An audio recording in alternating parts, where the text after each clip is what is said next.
and then they give it away. That's when they're still sharing. But then you got the 7 to 11-year-olds, and you don't even want to be in the midst of those. They will run you right over to find gold. So, it was fun. It's great. So this morning we're going to continue our series. Everybody say, not a fan. Not a fan. Committed follower of Jesus. So we want to continue. This is our third week in Not a Fan series. This is actually taken, it's a spin-off of Kyle Idleman's book, Not a Fan. Great book to read if you want to just go a little deeper, as well as get into a life group this week to go a little deeper in life group. But I just really want to share today part 3, DTR. Some of you are scratching your head, what is DTR? I was like that about 6 months ago when my daughter was talking to me about DTR, and I'm like, what is DTR? You know, we live in this society, everything's abbreviated today, right? Mm-hmm. Everything's an acronym. I guess that's cool. Right? I was actually in the hospital. We prayed for James, actually, Gephardt, our faithful van driver, one of our faithful van drivers. He had foot surgery Friday. But I was actually yesterday just taking him something, and I was walking down the hallway, and there was this self-propelled robot food cart. And I'm like, what in the world is what kind of world do we live in? And this lady was coming around the corner, and this food cart almost ran into her, and the food cart's like, excuse me, coming around the corner, and I'm like, wow, how where am I? You know what I mean? Like, are we really that lazy that we can't, like, are we really that impersonal that we can't deliver food, right? So I'm hoping once it gets to the floor, then the aides, the nurse, whatever, deliver it to the people, so they don't have to get out of their beds to get their own food. I don't know how it works. But we live in that kind of thing. Everything's fast, and we abbreviate things and we acronym things. So DTR is one of the. So I was looking at actually one of the most popular acronyms. So see if you know these. Here's a test. BTW. By the way. Oh, you guys are good. How about BRB? Be right back. You guys are good. I'm always looking at these in my text. I'm like, I have no idea what they're talking about. Here's this. How about TTFN? Hey! Ta-ta for now. You like that one? How about KISS? Keep it simple. Silly. Some of you want to say stupid because that's what it's supposed to be. But you're not. You're too Christian to say stupid, right? There's kids. How about this one? This one's important for you parents. Make sure you know this one. POS. What is that? From one of our young people, parents over shoulder. You better watch her. Parents over shoulder. Make sure you get. How about MIA?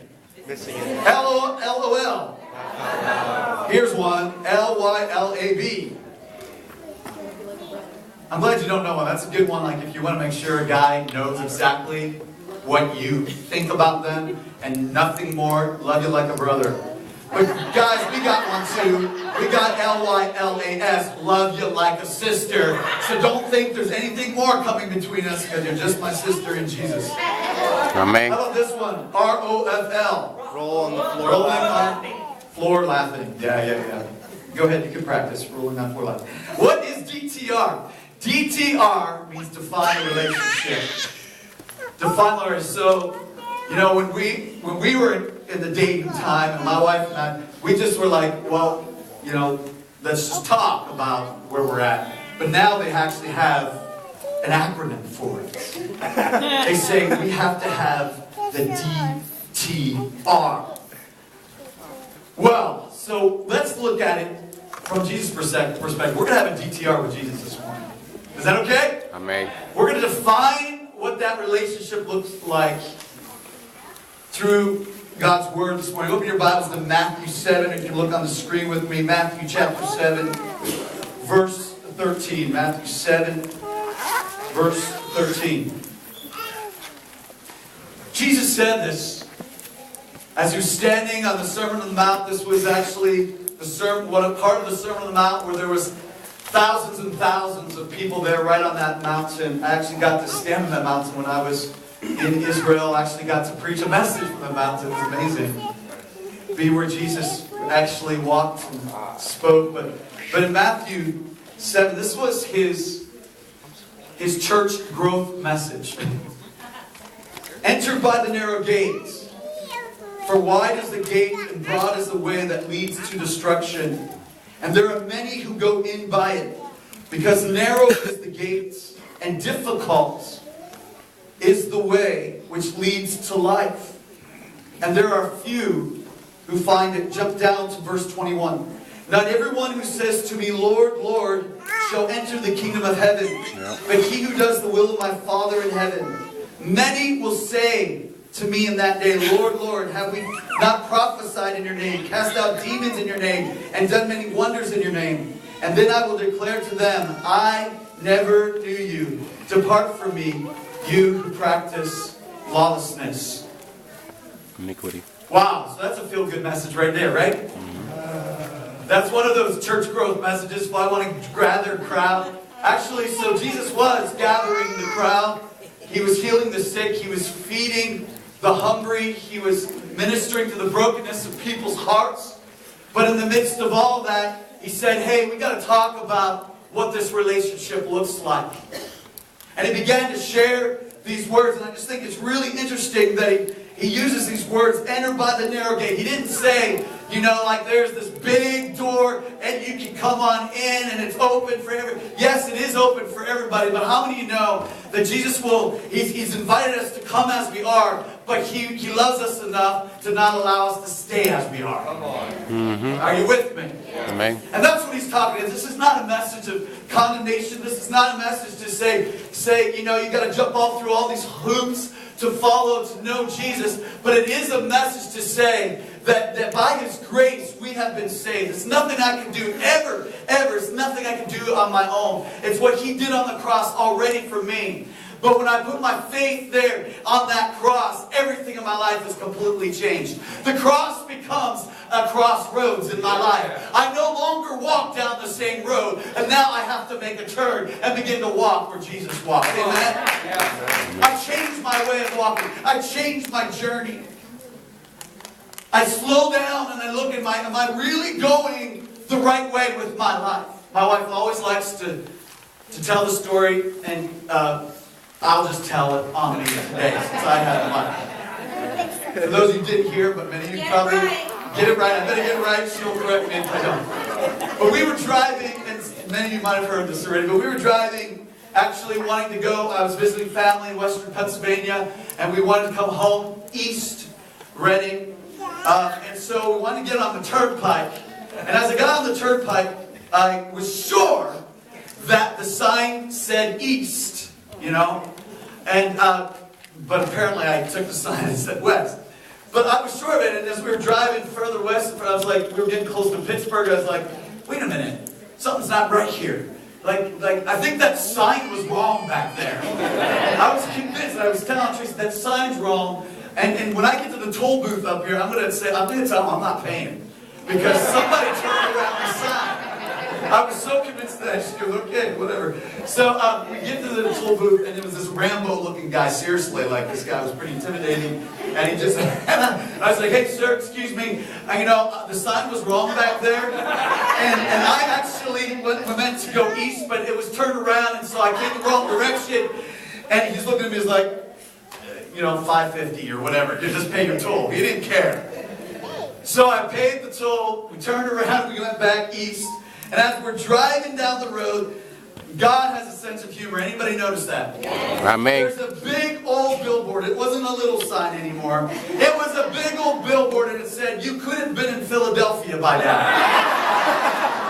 And I was like, okay. And my wife's looking at me. You always think you're right, Craig, right?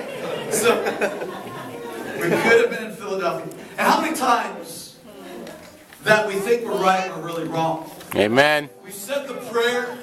We've gone to church. But is it possible that you're wrong at being right with God? Is it possible that I'm wrong at being right with God? I'm so sure I'm going down this road, and it's the right road because it feels good. Well, just because it feels good doesn't mean it's right. Whatever that song said, you know, that's not what the Word of God says. That's not what Jesus said here. And it's so important that we slow down for just a moment. In fact, the Bible talks about over and over, consider your way. Consider where you're going. Consider the path that you're taking.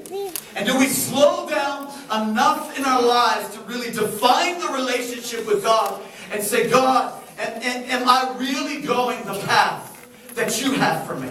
Is this the direction that you made for me? Is this what God's Word says? How I'm supposed to live? So right here in Matthew chapter 7, there are three questions that actually, three different things that Jesus posed to them, that I want to bring three questions to really for us to look at our relationship with Jesus this morning. The first one is here in verse 21. Jesus said, not everyone who says to me, Lord, Lord, will enter the kingdom of heaven, but he who does the will of my Father in heaven. Everybody say, does. The question this morning is, does your life reflect what you say you believe? Do my words and my actions, are they the same? What I say isn't what I do. Come on. We can call ourselves Christian because we're culturally Christian. We've been raised in that Christian atmosphere. Maybe your parents were Christian, or maybe you're not Buddhist or Muslim and so you're Christian. But I want to tell you there's a difference when we say my actions show and express that I am a follower of Jesus Christ. Come on. That my words and my actions are the same. Do you know that, many of us would say that health and fitness are important. We should be careful what we eat. I don't like that very much. And we should watch, we should be active, we should be taking care of us. Most Americans will say that health and fitness are really, really important. But the question is then, when they did a study of what the most popular food at state fairs is, you know what the most popular food at state fairs is? Hot dogs. No. It actually is a bacon cheeseburger between two buns that are actually two Krispy Kreme donuts. Wow. And then for an extra fee, you can actually get chocolate-covered bacon in your bacon cheeseburger. Lord have mercy. I have actually never seen that, but that's what the study says. And then you go to another stand and there is deep fried Oreos. Like if Oreos wasn't bad enough. Now you got to actually take them and put batter on them and deep fry them. When our son was in high school and he was, doing all kinds of music production, all kinds of stuff, busy, whatever. And so he would just grab food. You know what he would pull out? He'd pull out the what was it called? The Fry Daddy. Fry Daddy, that's what it's called. The Fry Daddy. We actually had to hide the Fry Daddy from him. Because he was frying everything up. Wow. That was his quick meal. He would just throw some French fries, he'd throw some chicken nuggets in there, he'd throw some pierogies in there. Whatever he could find, he would just be frying everything. And finally we're like, we got to get rid of that Fry Daddy because he's looking like a big man. and we got to care for our kids, like the healthy. We're terrible. Like, I go to some homes and they're like eating fruits and vegetables all the time. I'm like, oh, we didn't do so well in that department. You know what I mean? But anyway, we say one thing, the point is, we say one thing, but we do another, right? Now, I'm not saying every once in a while you can have that bacon cheeseburger with Krispy Kreme. That sounds disgusting. But I'm saying that we can't live our lives completely like that, right? Does our life reflect what we say we believe? Verse 22, he went on to say, and many will say to me in that day, Lord, Lord, have we not prophesied in your name, cast out demons in your name, and done many wonders in your name? I'm looking at this and I'm reading this, I'm like, hey, this is somebody I want to be around. Somebody who's casting out demons, somebody who's prophesying, they're declaring God's word, somebody who's doing signs and wonders, and they must really, really know Jesus. But what did Jesus say to them? He said, many are going to say, Lord, Lord, have I not done that in your name? My second question for us this morning is, do you think you're on the right road because of what you've done? Do you think you're on the right road because of what you've done? Not only does it matter that our words match our actions, folks, just because we're doing the right things doesn't mean we're right with God. Come on. Amen. Last week we talked about, are we living by guilt or by grace? Guilt is by what I do or don't do. Grace is by what has been done. Jesus did it. He paid it. It's already a done deal. And I live my life not trying to seek the approval of God. And I'm doing these things and I'm prophesying to people. I'm saying, who's looking at me? I was at a life group once and there was this guy and he was just, speaking of prophecy. Prophecy, what is prophecy? Prophecy is speaking God's word about that person's future life. Even the secret things of their hearts. He's speaking God's word over them.